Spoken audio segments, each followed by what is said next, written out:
Xin chào bạn, hôm nay mình sẽ giới thiệu với các bạn về cái trục máy khoan BOSCH GSB1300.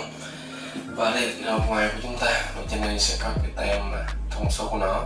Trên đây sẽ có thương hiệu của BOSCH, mã của nó là 1619PH1858, sẽ có màu bạch và nó được sản xuất tại Trung Quốc và in China.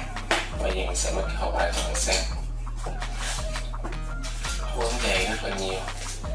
Giấy như thế này sẽ giúp cái trục của chúng ta không bị va đập nè khi mà tiến xa, và hút ẩm được tốt cho cái trục của chúng ta, tránh rỉ sét. Nhưng mà những cái phần kim loại của con BOSCH nó làm để chế tạo ra những cái trục và những linh kiện khác là còn kim loại chống rỉ sét.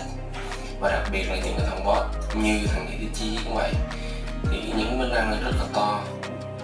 Cái răng to gọi bánh răng chữ U á, khi mà ta sử dụng cái răng này nó sẽ mòn thành bánh răng chữ V và lúc đó mới mòn hết.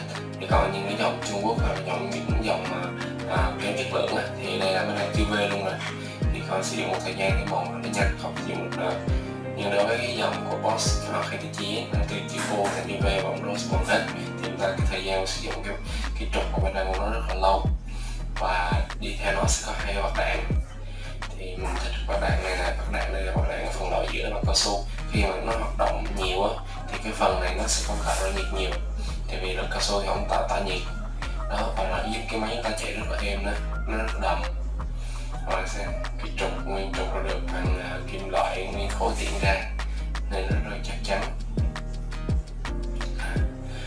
Trên phần này bạn nhìn bánh răng này rất là dài, rất chắc chắn, rất là đều.